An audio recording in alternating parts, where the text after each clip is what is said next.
थामा में extra M add करने का कोई खास रीजन था या फिर सुपरस्टिशियस के चक्कर में बिना बात एक्स्ट्रा एम घुसा दिया। खैर जो भी कारण हो, लेकिन थामा का ट्रेलर आया और क्या खूब आया। कॉमेडी, एक्शन, इमोशन, कैमियो सब कुछ स्वाद अनुसार परोसता है ट्रेलर। जिस तरह से ट्रेलर में आधे से ज्यादा टाइम अंधेरा देखने को मिल रहा है, उससे समझ आ गया मूवी की सिनेमेटोग्राफी डार्क ही होने वाली है। में भी खतरा हो सकता है। वन लाइनर्स का अच्छा इस्तेमाल किया है ट्रेलर में। सिंघम 8 बार देखी है। पुलिस के लिए तो मैं कुछ भी कर सकता हूँ। क्या किया आपने पुलिस के लिए?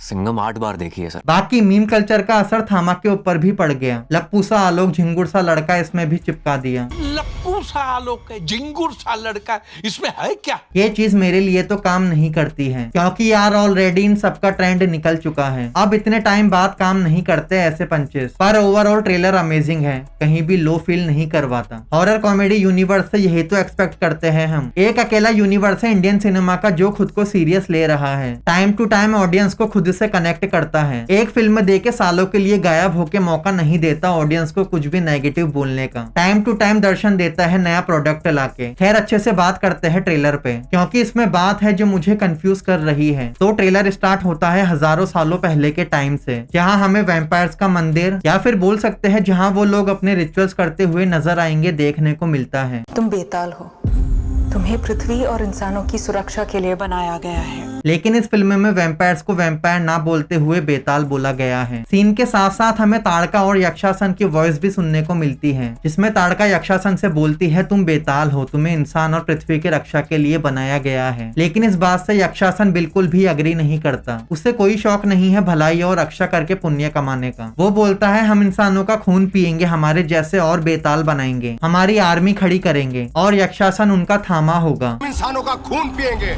नए नए बेताल पैदा करेंगे, हमारी सेना बनाएंगे और मैं बनूंगा तुम्हारा थामा। स्टार्ट की लाइन से एक बात तो क्लियर हो चुकी है, इस मंदिर की देवी या जितने भी मेल फीमेल्स बेताल थे हजारों सालों पहले, वो किसी इंसान को नुकसान नहीं पहुंचाते थे, बल्कि उनको प्रोटेक्ट करते थे। लेकिन उनमें से एक बेताल निकल के आया जो उनके तरीकों से सहमत नहीं हुआ। उसे अपनी भूख मिटाने के लिए इंसानों का खून पीने का शौक था, अपने जैसे और बेताल बनाना चाहता था ताकि दुनिया में बेताल का ही राज हो। और अभी तक थामा का क्या मतलब होता है मुझे नहीं पता था, लेकिन ट्रेलर से इतना समझ आ गया है कि थामा का मतलब फिल्म में होने वाला है जो सबका सुपीरियर हो, जिसका ऑर्डर हर एक बेताल फॉलो करता है। उसके बाद एक देवी की मूर्ति को दिखाया जाता है, जिसके अंदर से एक रोशनी निकल के आती है। गोल्ड और सिल्वर कलर का सांप जैसा कुछ आता है जो यक्षासन को कैद कर लेता है और उसे उठा के गुफा में फेंक दिया जाता है।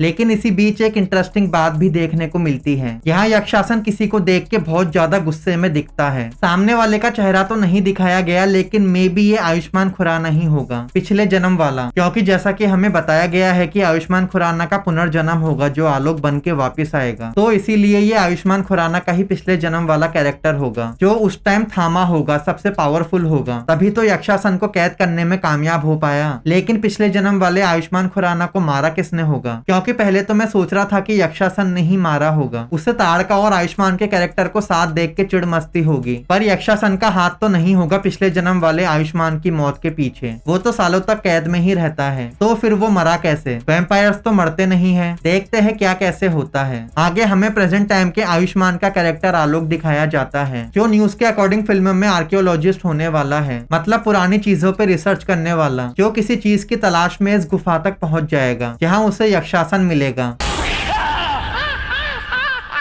पर सर आप हो कौन? दोनों के बीच फनी मोमेंट्स देखने को मिलते हैं। आलोक बोलता है मेरी फटी पड़ी है और आपको शायरी सूझ रही है, तो यक्षासन बोलता है यहाँ तो फट फट के गुफा हो गई है। सर मेरी यहाँ फटी पड़ी है, आप शायरी पेल रहे हो।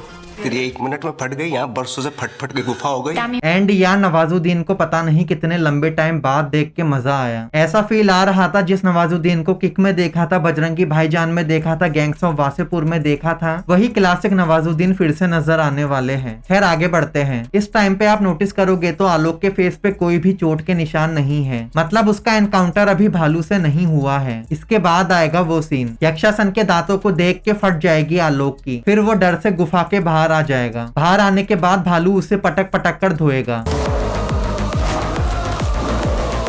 लेकिन मुझे ऐसा फील आ रहा है यक्षासन को आजाद करने के पीछे आलोक का ही हाथ होगा। अब वो सब कैसे होगा पता नहीं। उसके बाद एंट्री होती है ताड़का की। आलोक और ताड़का का रोमांस देखने को मिलता है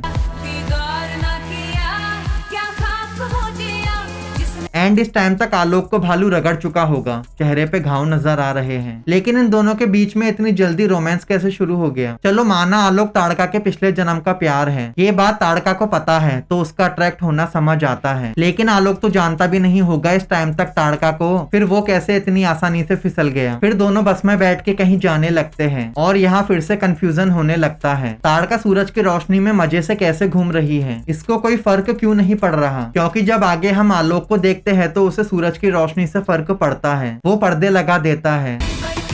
मुझे क्या हो गया? लेकिन ताड़का के साथ कुछ नहीं हो रहा। देखो हो ना हो ताड़का के पीछे कोई तो मिस्ट्री है। अब मैं अपना हिसाब बताऊं तो ये हो सकता है कि ताड़का वैम्पायर ना हो, उसके पास पावर्स है लेकिन वो वैम्पायर नहीं होगी। या फिर ताड़का वैम्पायर ना हो के भेड़िया निकले। हाँ मुझे पता है मैं दूसरे रास्ते पे निकल गया हूँ, पर क्या करे कंफ्यूजन ही इतना पैदा कर दिया है ताड़का ने। आराम से रोशनी में कैसे निकल रही है ये, क्योंकि वैम्पायर्स जैसी चीज भी हमें अभी तक नहीं दिखी है ताड़का में, उसके दांत या नाखून। लेकिन टीजर और ट्रेलर ने सस्पेंस तो अभी भी बना के रखा है, क्योंकि भालू से बचाने के बाद ताड़का आलोक को कहीं ले जाती है। एंड ट्रेलर में हमें डायरेक्ट ये सीन दिखाया है जहां आलोक में वैम्पायर वाली हरकत होने लगती है।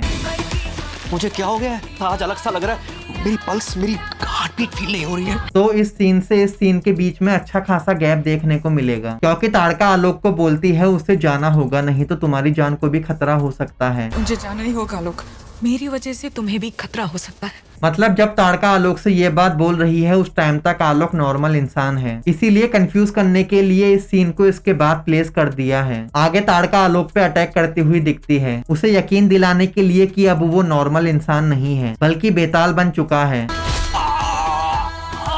ए, नाटक मत करो, कुछ नहीं हुआ है तुम्हें। और आलोक को उसकी पावर से समझाने के लिए प्रैक्टिस करवाती है। यहाँ आलोक कार को आराम से खिसका रहा है, लंबी जंप करने की प्रैक्टिस कर रहा है।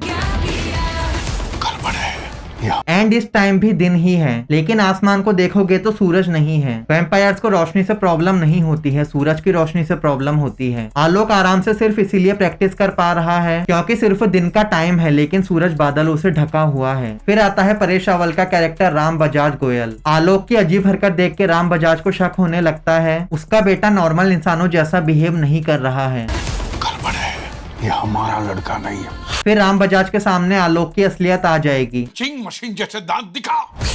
वो पुलिस स्टेशन जाएगा कंप्लेंट लिखवाने, उसका बेटा शैतान है। ऐसा ही करता है इंस्पेक्टर साहब, मेरा बेटा शैतान है, शैतान। लेकिन ये कैसा बाप है जो अपने बेटे को मरवाने पे तुला है, जबकि आलोक तो किसी को नुकसान भी नहीं पहुंचाता। खैर आगे फैजल मलिक सीन में आते हैं। आलोक उनसे बोलता है वो पुलिस के लिए कुछ भी कर सकता है। वो कैसे? सिंघम 8 बार देखी है भाई। तहकीकात करने आए हैं, पुलिस के लिए तो मैं कुछ भी कर सकता हूँ। क्या किया आपने पुलिस के लिए?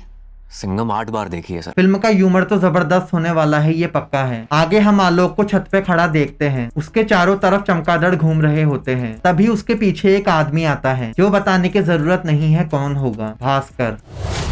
से तुम्हें भी खतरा हो सकता है। यहाँ पे भास्कर और आलोक की फाइट होने वाली है। भास्कर आलोक को उठा के दूर फेंक देगा, हालत टाइट कर देगा। तभी ताड़का आलोक को पकड़ लेती है गिरने से। और यहाँ पता चलता है कि ताड़का के पास पावर्स तो है, लेकिन एक्चुअली में वो है क्या? वैम्पायर है या भेड़िया है? क्या बिना वैम्पायर के पावर्स है उसके पास? अब देखो आगे हमें भेड़िया दिखा दिया गया है, जो इन्हें नहीं करना चाहिए था। सरप्राइज नाम की भी कोई चीज होती है, डायरेक्ट मूवी में देखते तो अलग मजा आता, लेकिन अब वो इम्पैक्ट नहीं पड़ेगा जो बिना ट्रेलर में दिखाई पड़ता। एंड इस बार भास्कर भेड़िया के रूप में बहुत ज्यादा बल्कि सा लग रहा है। साथ में वो अपने 4 पैरों पे नहीं बल्कि 2 पैरों पे खड़ा होता है, और यही वेयरवुल्फ देखना चाहता था मैं, जो फाइनली देखने को मिलेगा। एंड बस भेड़िया वर्सेस वैम्पायर एकदम मजेदार होना चाहिए, मतलब याद रह जाए कि हाँ इंडियन सिनेमा में भी एक भेड़िया वर्सेस वैम्पायर देखा था, उस लेवल का दिखा के मजा दिला दे। एंड भेड़िया वर्सेस वैम्पायर का कोई एक्चुअल रीजन भी होना चाहिए, ऐसा नहीं कि लोग देखना चाहते हैं तो जबरदस्ती घुसा के लड़वा दे दोनों को। उसके बाद जल्दी जल्दी सीन्स पास होते हैं, जिसमें यहाँ यक्षासन किसी पे अटैक करने की कोशिश करता हुआ दिखता है। एंड यहाँ आयुष्मान के कपड़े बहुत अलग लग रहे हैं। यहाँ पे जो यक्षासन को रोक रहा है ये प्रेजेंट नहीं पास्ट का आलोक हो सकता है मे बी। यक्षासन के कैद होने से पहले की फाइट हो सकती है ये। प्रेजेंट टाइम में दिखता है कि आलोक भागता हुआ ताड़का को बचाने जाता है जिसको कैद कर लिया है। यक्षासन आलोक को फेंकता है लेकिन आलोक वापस घूम के यक्षासन पर अटैक कर देता है। लेकिन यहाँ में भी ये हो सकता है कि भास्कर भी आलोक की मदद करने आए। भेड़िया वर्सेस वैम्पायर होने के बाद दोनों के बीच मामला सेट हो जाए। आलोक भास्कर को बताए वो जिससे प्यार करता है उसकी जान खतरे में है, फिर भास्कर भी आलोक की मदद करे। मे भी ट्रेलर में छुपाई गई हो ये बात। फिर आलोक हॉस्पिटल में दिखता है। टीजर में दिखाया गया सीन आगे कंटिन्यू होता है। उसे दौरे पड़ेंगे, खून पीने की तलब होगी, वो ब्लड बैंक में जाके खून पिएगा और चार्ज हो जाएगा। उसके बाद मुंजा से सत्यराज का कैरेक्टर आता है, hand of God is with you बोलता हुआ। Hand of God is with you. तो हाँ, ये थी ट्रेलर की डिटेल्स। हालांकि इस सीन में आलोक को फेंकने वाला भेड़िया है या फिर यक्षासन है या फिर कोई और है, पता नहीं, क्योंकि यहाँ ताड़का आलोक को गिरने से बचाती है। तो ताड़का तो यहीं पर है, लेकिन यहाँ हम आलोक को देखते हैं छत से जंप करके जंगल से भागता हुआ ताड़का को बचाने जाता है। तो ये सब पहले हो जाएगा। क्या पता किससे आलोक की फाइट हो रही है यहाँ पे। ऐसा हो कि आलोक को यहाँ फेंकने वाला भेड़िया ही हो। आलोक को पीट पाट के भास्कर यहाँ से निकल जाए। फिर जब ताड़का यक्षासन की कैद में होगी तो आलोक को लगे कि उसे किसी की मदद की जरूरत है एंड वो किसी तरह से भास्कर से कांटेक्ट करने की कोशिश करे। अब मुझे नहीं पता क्या होगा क्या नहीं, जितना मुझे समझ आया मैंने बता दिया। अब आप बताओ आपको ट्रेलर कैसा लगा। आपने कोई डिटेल नोटिस करी हो तो जरूर से शेयर करना। वीडियो पसंद आया तो लाइक करना। बाय।